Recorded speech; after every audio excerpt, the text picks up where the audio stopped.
Delighted to welcome you all to this live taping of Wisdom of Crowds. I'm going to introduce the podcast quickly and a little bit about both our mood and what we're going to do with you all today. And then we're going to get into like a proper, genuinely scintillating conversation about forgiveness.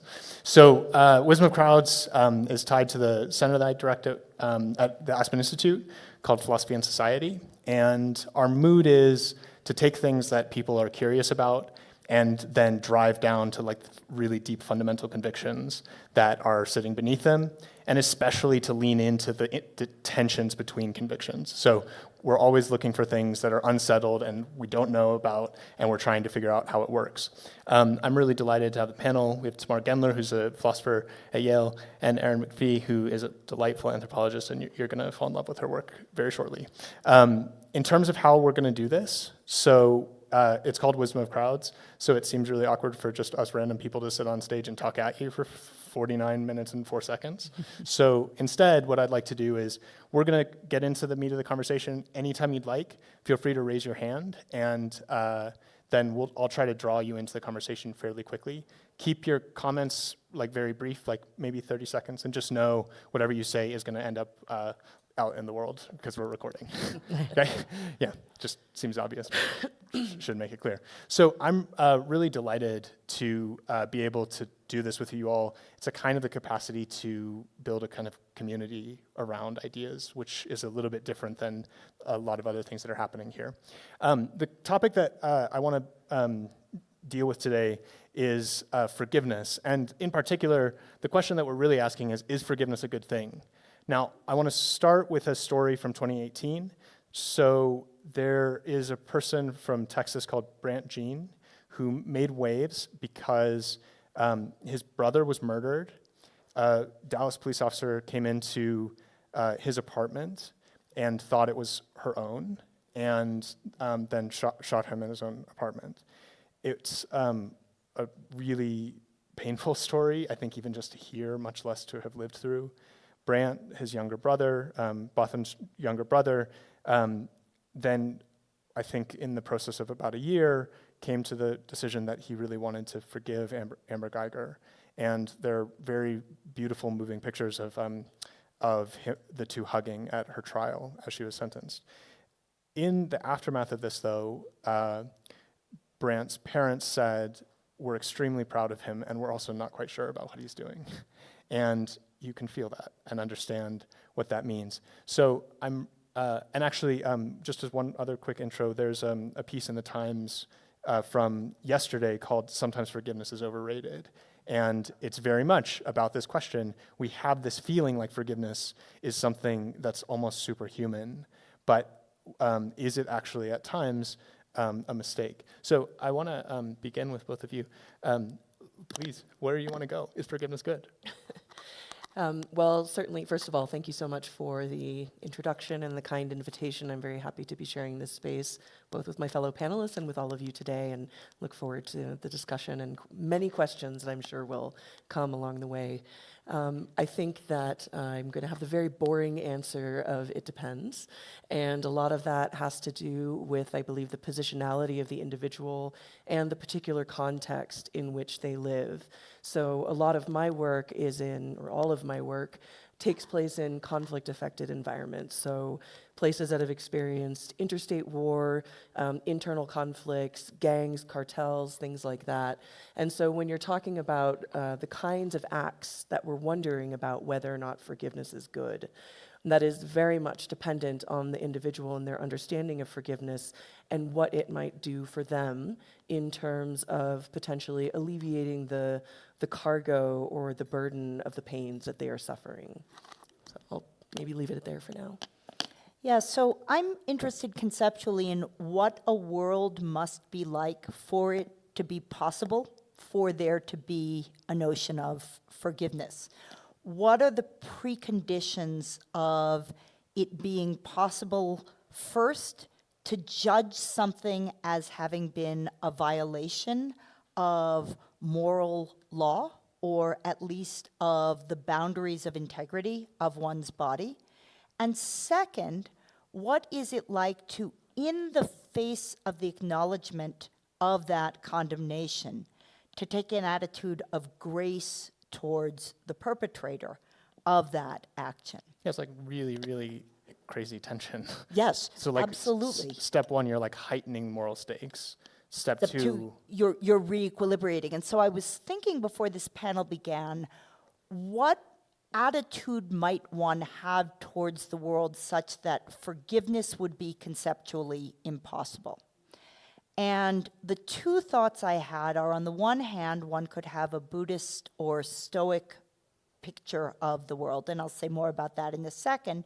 And the other is that one could have a kind of Calvinist picture of the world.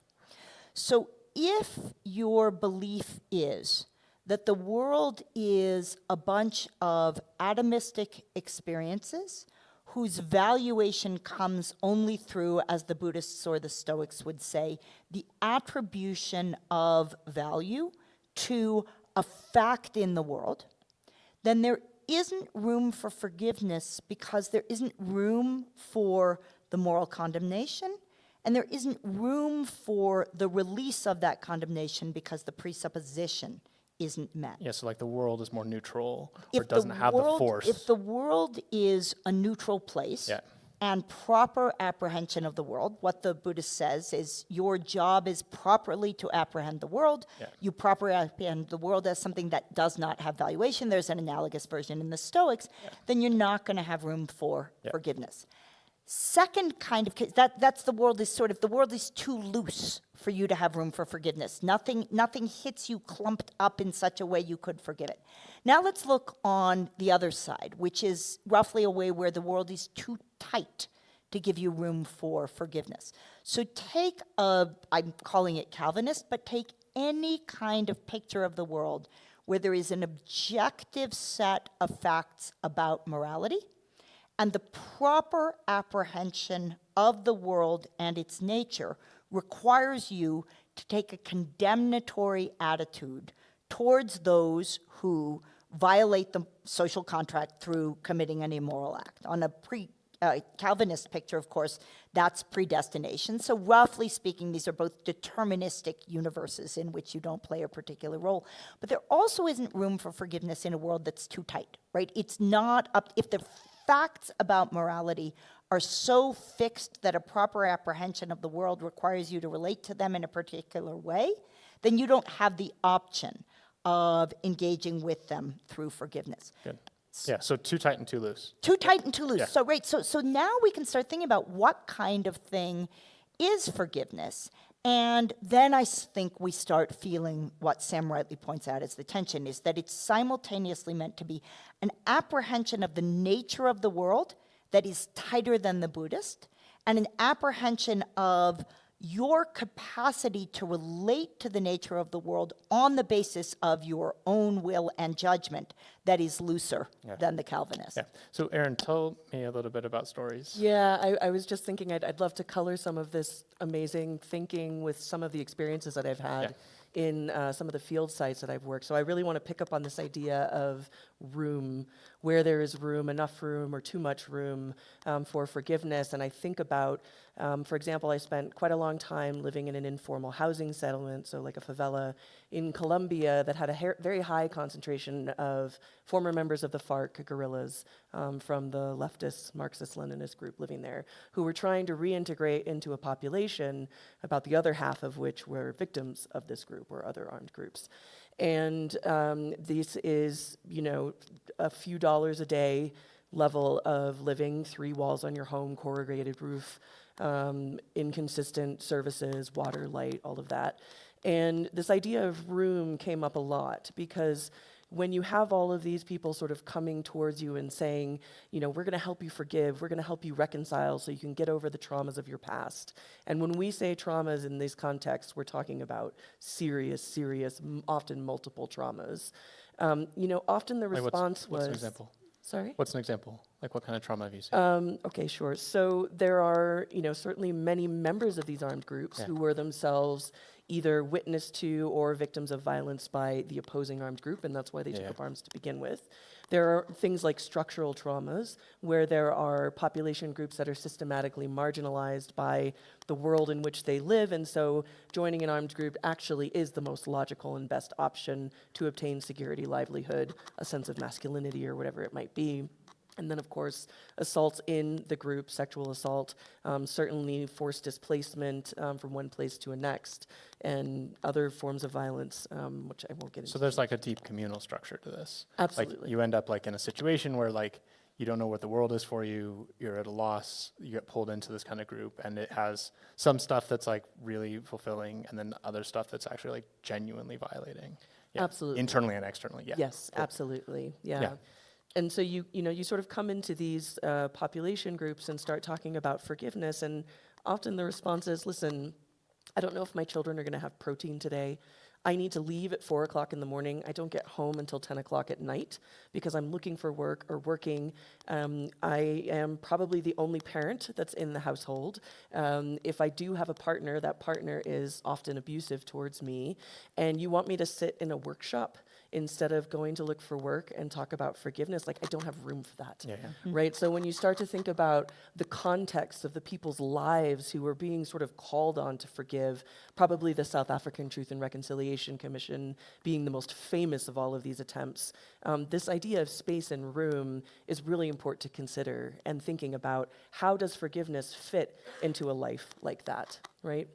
And so I was going to say, so like, as I see it, we have in a lot of cases like this culture that we've all gotten, which is one where we think, okay, there are violent things that happen, they matter, but there is like some sense of hope or reconciliation after. As I see it, like there are kind of 2 or maybe 3 arguments against this right now. One is like a far right argument, which is, I don't know, the world's just power, so you should win. Like there's a little bit of that, I think, in the way that Peter Thiel talks about it at the moment, where it's like you just have to be tough, and whoever wins wins. So forgiveness is obviously bad. There also seems like there's on the left like a kind of justice argument, which is the world should be just, and if you end up forgiving, you're actually yielding some of the kind of power that you might have to be able to exercise justice or to find it in some kind of fashion. Right, so the lefts are the Calvinists, right? The Yeah, lefts are yeah, yeah. saying, like, if you forgive, you're failing to track a real feature of the world, namely Yeah. there has been injustice. So it's really interesting when you see a left political movement embrace a move that is typically a religious kind of condemnation. Yeah, so like in both cases, though, what we get is like the sense like, why are you yielding? What's going on? And so Erin, talk a little bit about like a couple of instances where you've seen forgiveness actually happen. Yeah, so I think forgiveness can be definitely, so we were speaking about this a little bit before, a source of agency and a source of power in sort of day-to-day existence in which you feel a great deal of powerlessness. So one of the women that I lived with, or actually the woman that I lived with, I spent about 15 months living in the slum. She had her son, it's called picao, like cut into pieces, because the FARC had wanted to sort of keep money in her store, and she wouldn't let them. And then her mother witnessed this and was very much experiencing trauma. She couldn't leave the home. And I was working in an NGO that focused on forgiveness and reconciliation, and she worked side by side with a former member of the FARC and a former member of the paramilitary group, which is another non-state armed group that committed a great deal of atrocities in the Colombian context, and went to work every day with them, and really built a sense of forgiveness. I think at first, from my observations of it, it was a little bit performative, a little bit, I've been hired to do this job, and it's a very necessary job, and I need to do this. And then she came to sort of occupy the performance that she was giving of forgiveness. So there were these sort of tearful performances in front of audiences that began to feel more and more real for her. And she moved from somebody, or she sort of changed from somebody that didn't leave her house very much to who is now a leader of a neighborhood-wide women's association that fosters forgiveness and reconciliation among both victims and perpetrators of violence in the armed conflict. I do actually mean this thing about you should raise your hands and interrupt us. So there's a question up here. Why don't you go ahead and, while the mic's coming up, I mean, so I guess like the question I have for you and Erin is like, when you saw that process of her starting to forgive, did it sit right with you? I felt like I saw, it's hard to say because one never truly knows the heart of another, right? But I felt I grew very cynical very quickly, seeing what felt to me like a somewhat artificial performance done for the sake of keeping a job and retaining donors and things like that. Yeah. But then I did believe, either I was coming to see a more nuanced version of her, or she was actually more fully occupying that space. Yeah. And I began to see it as truly transformational. Yeah. And one thing that I really took away from that is that a lot of these structured attempts to foster reconciliation, foster forgiveness in contexts like this, don't achieve it in the terms that they think they do, but it does actually happen in unpredictable ways and in sort of quieter spaces than those that exist within the walls of, a UN-sponsored NGO or something like that. Yeah. Please. One thought about forgiveness that I've looked at and maybe to consider is that I don't forgive for you. I do it for myself. And not to forgive you is like, taking poison and waiting for you to die. It kind of opens it up as a possibility, and then there's whatever the work there is to do, because you could look at it from a theological standpoint and Dietrich Bonhoeffer and the cost of discipleship. It costs something. It's a process. Something happened, and by the way, forgiving you doesn't mean it was okay. We're not, maybe there's something to work out about that, but that's not what I'm saying. It happened, and it wasn't okay. And maybe I could forgive you for myself. So it's a really interesting question whether forgiveness is an expression of strength. And I think this connects both what Erin was saying, what Sam was asking, what Chris Gates just brought up to us as a question. So imagine two outcomes. You do something terrible to me. Case one, I forgive you, and that gives me strength. Case two, I feel a powerful rage that sustains me and gives me energy to move forward. There too I show strength. The trick is that the very natural place to fall is this place of resentment, the acceptance of having been belittled, the acceptance of having been overpowered. What I think is so interesting about forgiveness is that its counterpart, righteous indignation, can also be liberating.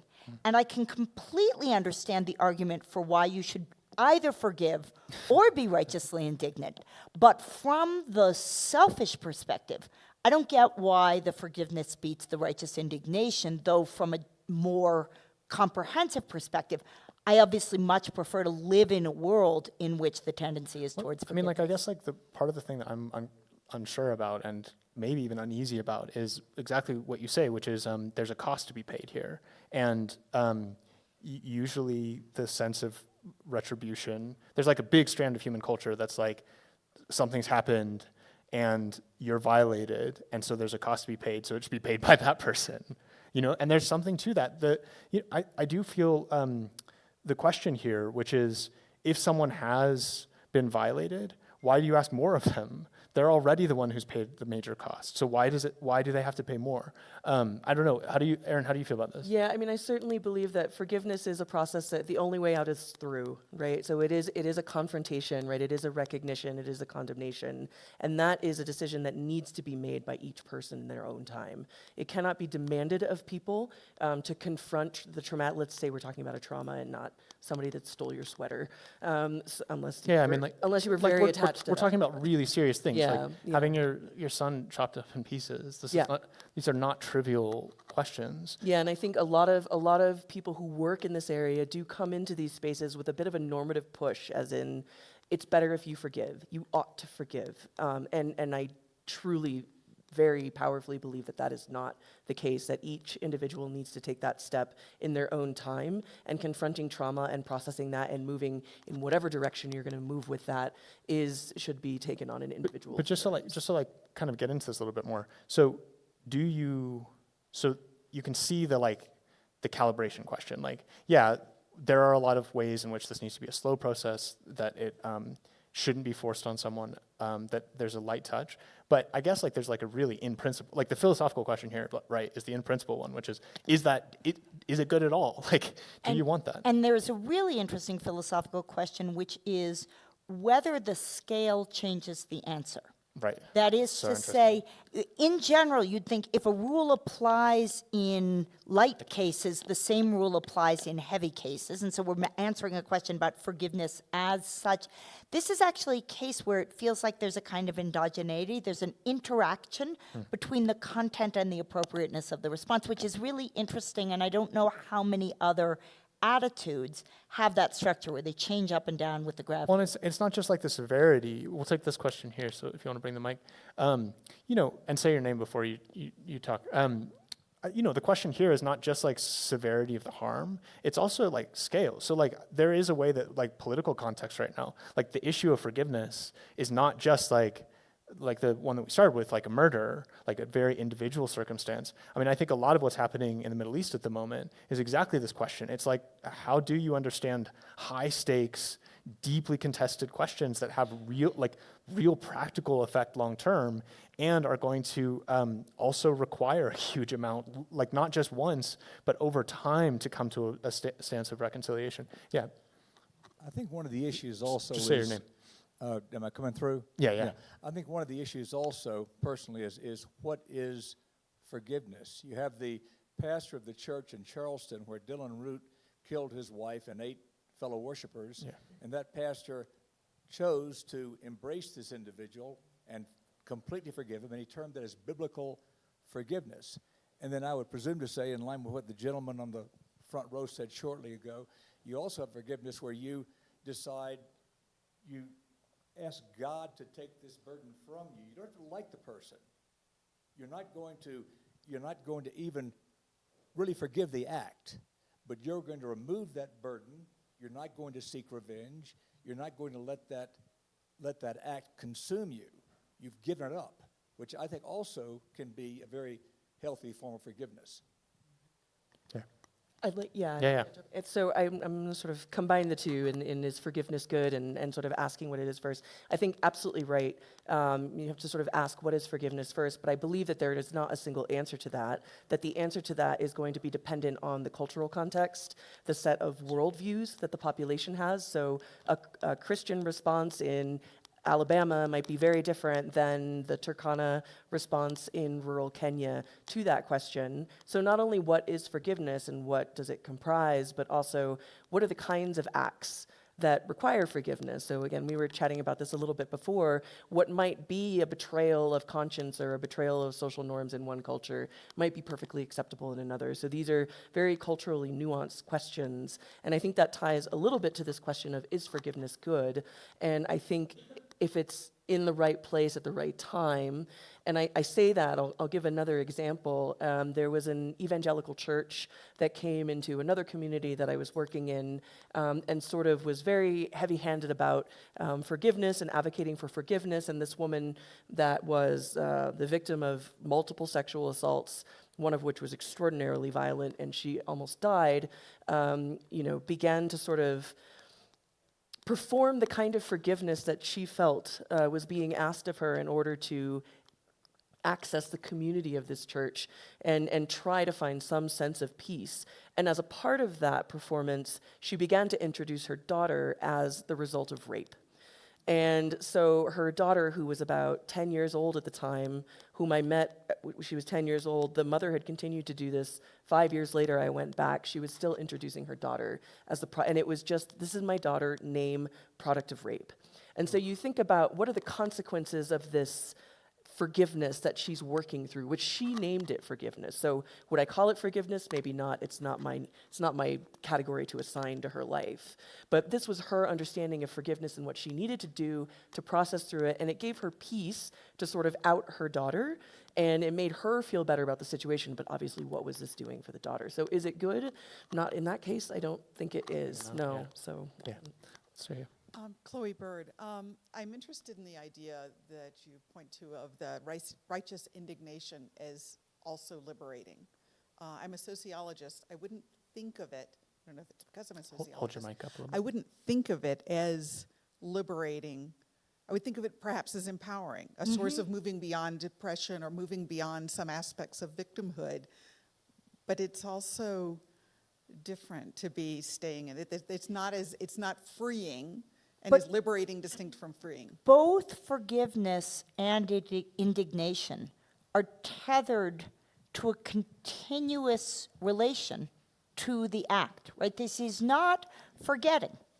We are talking about forgiveness, and both forgiveness and indignation keep the act alive.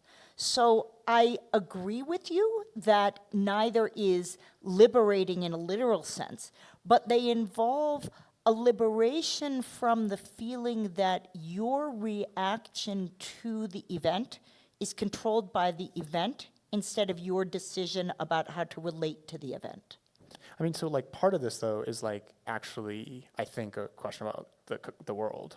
Like, is it like that's how you started? So like too loose or too tight. So is the world the sort of thing where, I mean, the calibration here is super complicated. It's very delicate, and so it does feel like the example you were describing, Erin, of both like too high moral stakes, kind of like constantly remembering like the nature of this violation is a problem, and then also potentially just like washing over it is a problem. So like there's a kind of I think an issue of like, what are humans? Like, how does that actually work? I don't know if you, yeah.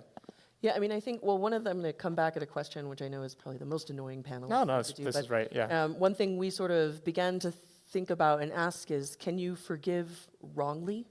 Or can you forgive rightly? Or are there different sort of like moral valuations to forgiveness? And are there moments in which forgiving might actually do damage to a social structure of some kind, being dismissive of or I guess not, it wouldn't be being dismissive, but perhaps being received as too dismissive of a perpetrator who might then go on to perpetrate crimes against others. So I think that there's an issue of how does it fit into the social contract world that you live in? Yeah, I mean, like, I think one of the issues there, right, is that, like, in so many cases, this is like a super sentimental conversation. It's sort of like you have usually, like, I think in wealthy countries, like, sometimes you have very severe harms, like the ones we were talking about.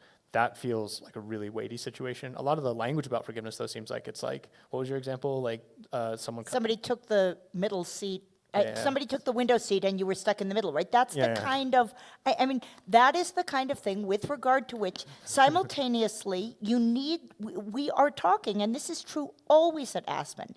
Even as you may be needing to forgive somebody for taking your window seat and you having to sit in the middle, so too right now, really just this moment, a mother is having to think about whether to forgive somebody for chopping up her son. The world is always as complicated and brutal as it is when we pay attention to its complication and brutality, and somehow we need to be able to navigate nevertheless. It's not like the things that Erin studies go away when we are not talking about them.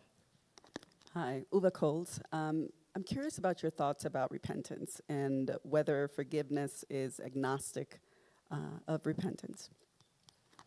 Yeah, so I come from a religious tradition, Judaism, that asks for a particular annual ritual of repentance and forgiveness where everyone is asked to stand on both sides of that cycle and think both about the ways in which they have harmed others, the ways in which they have been harmed by others. And so there's a societal notion that the forgiveness is accompanied by repentance. Deep grace, I think, is a frame that other traditions have. Christianity, I think, has a very clear notion of what forgiveness of someone from whom there is no repentance would look like, and the ability to engage in that sort of deep willingness to accept the world, its imperfections, take on the suffering as your own, is, I think, an example of a case of forgiveness without repentance. So, short answer, Judaism pairs them, Christianity, I think, dissociates them. I think, if I may, I think that I was raised without a religious tradition of any kind, and so I think about these topics in that way, through that lens. But I find that in every society in which I work, there's certainly deeply and profoundly colored by religious traditions, the topic of forgiveness in particular. Do you think And of that's like course- intrinsic? Is that necessary, or do you think it's possible? Like, I yeah, mean, I think why? that my guess would be that the most structured set of rules that there are about forgiveness come from religious So it's sort of like you have like a world, like in the sense of a community that sees reality in a certain way, and It then is- forgiveness fits inside that. Yes. If it's like extracted from that, having a world, does it work? Could I forgive, for example? Yeah. Do you think forgiveness is like a kind of thing that's kind of, is it like intrinsically, is it tied to having a world of that kind? No, absolutely not. Okay. No, I don't think so. I think it's informed by, but not determined by. Yeah. And certainly can exist in a world without that. Yeah. I So, like to think like, I've what's an forgiven example? people that have wronged me. Yeah. Yeah. But I think the one thing that's quite interesting about the forgiveness versus repentance is the one is a bit more individual and subjective and internal, whereas the other is a bit more social, and it's an interaction with the person who committed the crime. And certainly many people who have been victims of betrayal of some kind never come to know who their perpetrator even is, especially if you're talking about contexts of war. So there's certainly the idea that one might forgive the group, right, the cartel or the militia group, or that one might still live with the neighbor next door who committed the crime against them, which was certainly the case, for example, in the Rwandan genocide. But one is a bit more subjective, the other a bit more social. I think you can forgive without the repentance being present, but I think that there's probably quite a lot of overlap in that Venn diagram. But so like to kind of pull you a little bit more out on this. So when you think about the motivation for you to forgive outside of a kind of larger worldview, how does that work? Like why not just like win? That is winning. Yeah. That's how I see it. Yeah. Winning. So how's it winning? Sort of quite similar to that, which is that I will not let you have that space in my life. You. Yeah. Yeah. Yeah. But I've also not been the victim of the kinds of crimes that Right. I spend a lot of time Right. So working studying. around. Yeah. So like you grasp like this, the real heaviness of this, Mm-hmm. like the degree to which this is non-trivial. What I can say is that I am fully aware of the extent to which my own thoughts on forgiveness are almost irrelevant Yeah. to the populations that I work with. Yeah. Yeah. Yeah. There's a question at the back. Hi, my name is Kendra Lauren, and on a personal note, I just think forgiveness is one of the most inspiring and profound aspects of the range of emotions and beliefs we can invest in. But I also notice that I'm sure in many of the examples you've experienced, there is a sense of division often, even if we're aware of how profound forgiveness can be in our own lives, when there's a part of you that's attached to the resentment. From your experience, what do you find to be the most honest and reasonable and interesting ways to access the part of you that is ready to forgive? Well, we talked a little bit about this sort of meditative or meditation analogy to forgiveness. And the phrase that came to mind as you were asking the question, and thank you so much, it was quite an insightful one, is this idea of incomplete forgiveness. That it is not a single act that happens in one instance, but rather a process that is messy and difficult and contradictory. And one day I might, and I certainly observed this with a woman that I lived with, one day I might forgive the assassin of my son, and the next day I might lash out at any former FARC member that I saw in the community, for example. So it's a messy and complete process, and I think that what I can say for sure is that it is experienced very much in a non-linear fashion. And so this idea of meditation came up in our sort of pre-conversation, in which, you know, the practice of meditation is, you know, you try to quiet the mind, a thought comes up, you know, push it away, quiet the mind, thought comes up, push it away. And in that way, I see sort of an analog to the process of forgiveness. So I am feeling this sense of grace, as Tamar mentioned. I feel this sense of grace. The next day, not so much, kind of angry, try to push that away, get back to that space of grace. But it's a bit, you know, winding roads, circles, backtreading. And It's like when we're talking about practicalities, tell the story about building a road. Oh, yes. So- Road stories. Yes.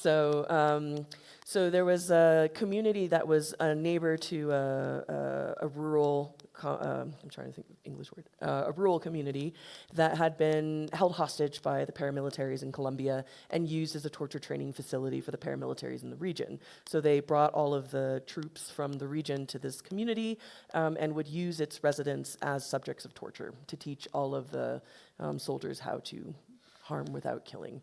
And as a result, the community, after the paramilitaries had left, became very much closed in on itself. There was no socializing between households. Nobody trusted anybody. There was always fear that your neighbor might betray you. And even though the people were gone, they ceased to do anything in the town, the small town square. They didn't share meals. This is very atypical for a rural community in Colombia. And what happened was, and there were some former members of the armed group that lived there, which included the man who had raped the woman who began to introduce her child as the product of rape. And what happened was a politician came through one day, inadvertently a catalyst for good in this instance. A politician came through one day, promised that he would build a road for this community. Roads are a big issue in rural Colombia. He would build a road for this community so that they can get their crops to market if they voted for him. So they voted for him. He came back to the community, said, listen, I don't have the budget to build the road, but I can buy the materials. And the community said, great, let's do it.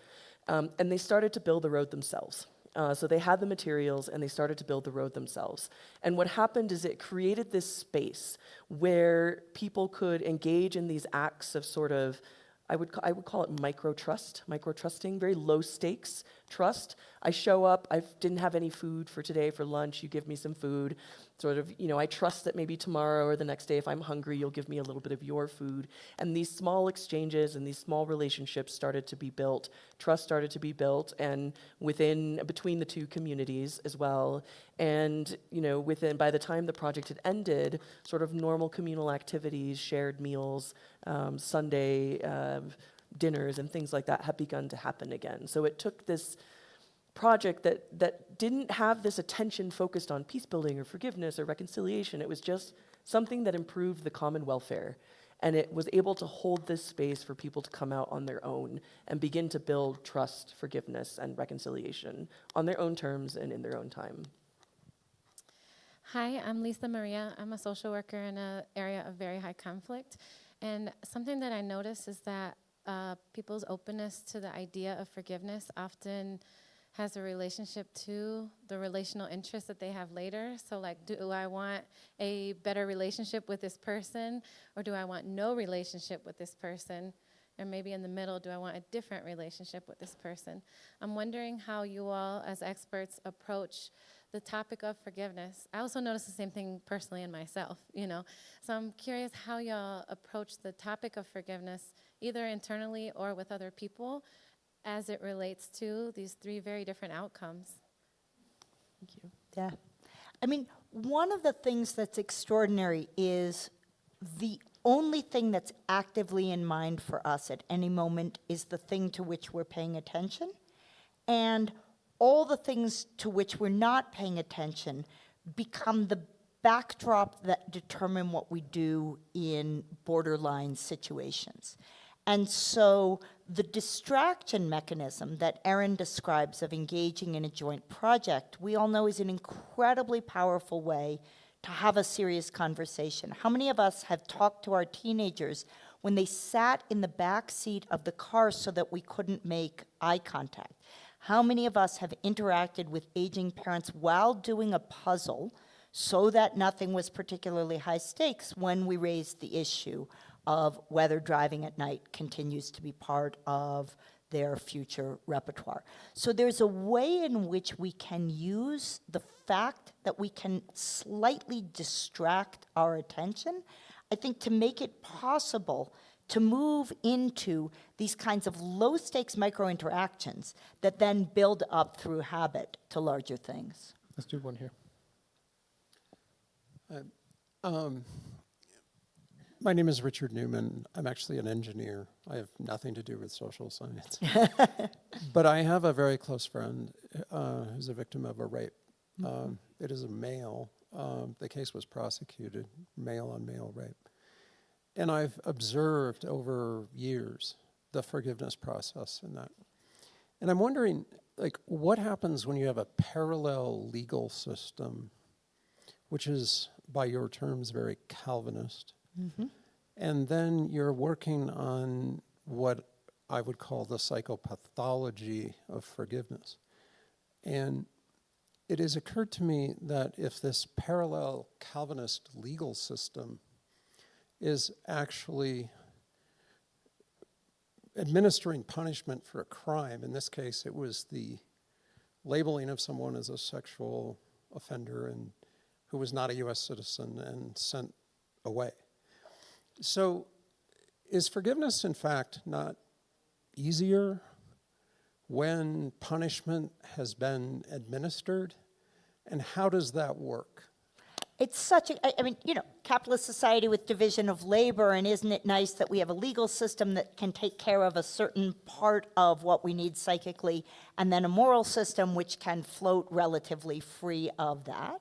Or, alternative response, look, we have a legal system that is punitive. There's lots of exhibits here about incarceration. It's a complete mismatch between what we need to do to treat human beings respectfully and how it is that society has chose to organize its punitive structure.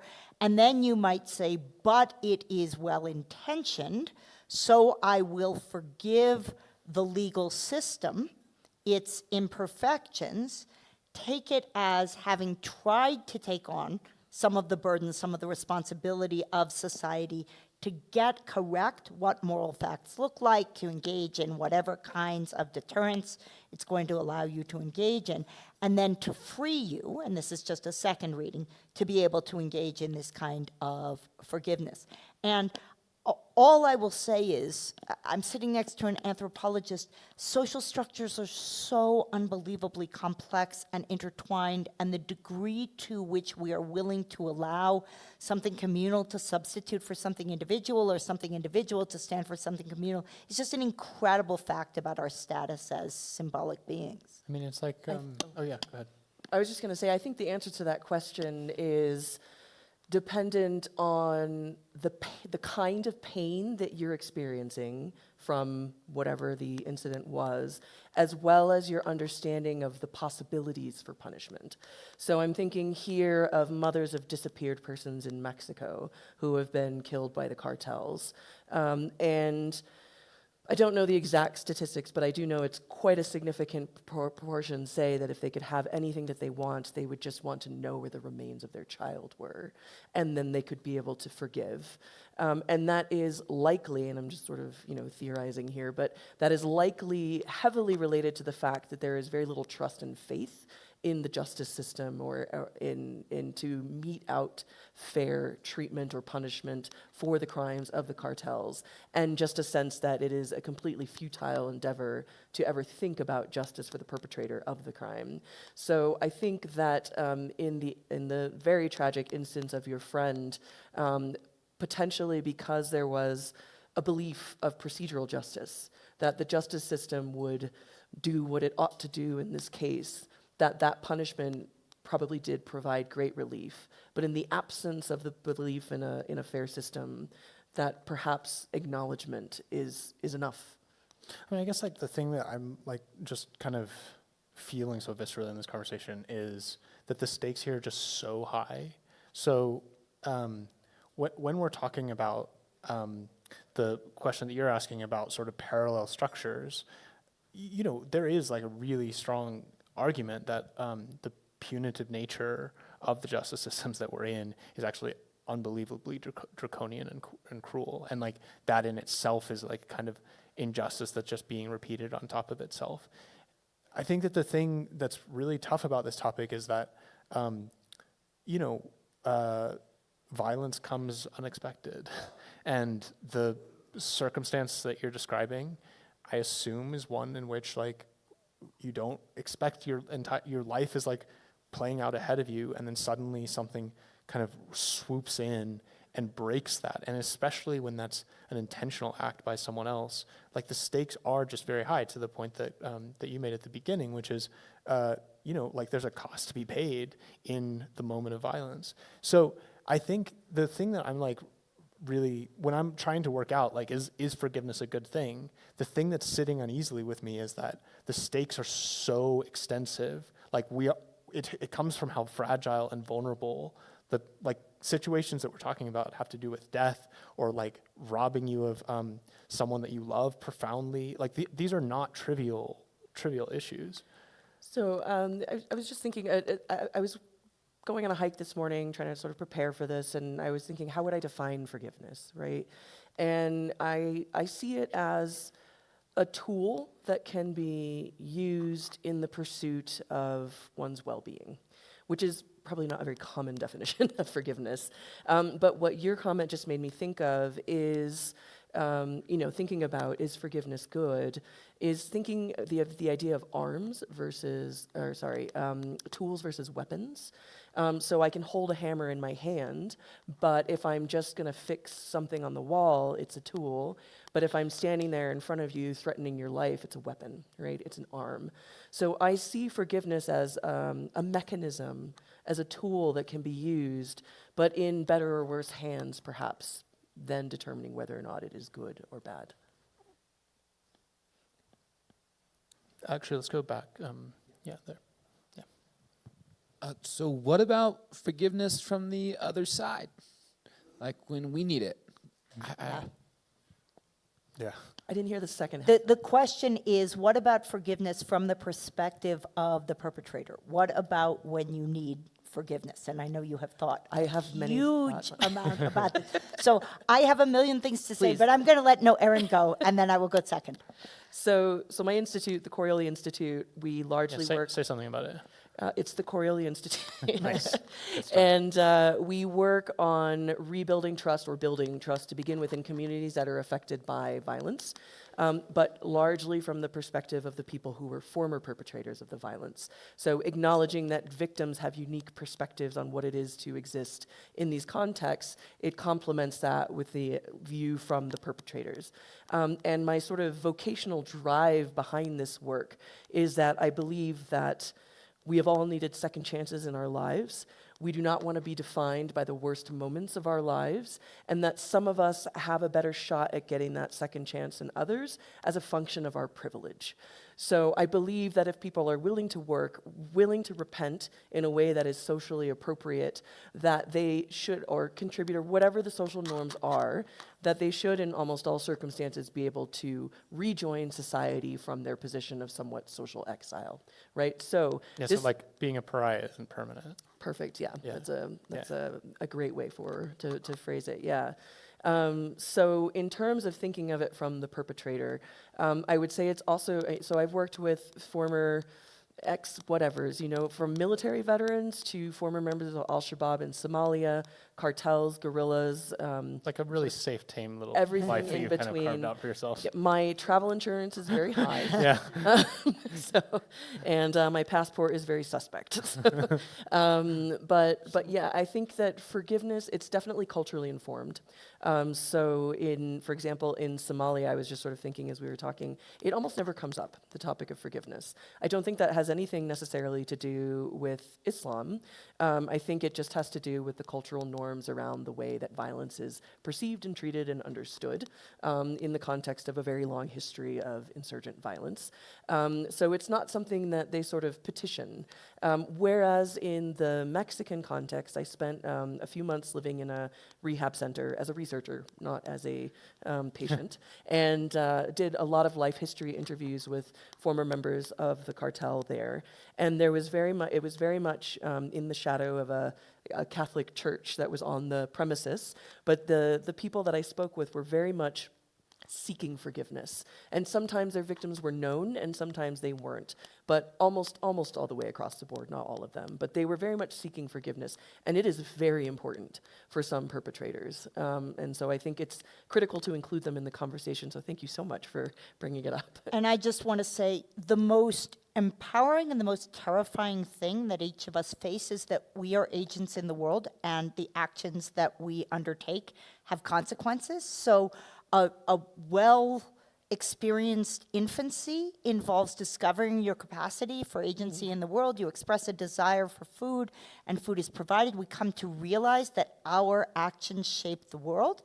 And sometimes our actions shape the world into a form that we cannot believe we shaped the world into. And I think the need for forgiveness is really an acknowledgement both of the terror of having agency taken away and the terror of having agency that moves in a direction that you Yeah, like, subsequently of having to disavow. live. Of having to live in the face of an agential act that you have carried out. Like, it seems wildly implausible that any of us could go through the world without doing things that are actually like deeply harmful to Yeah. people.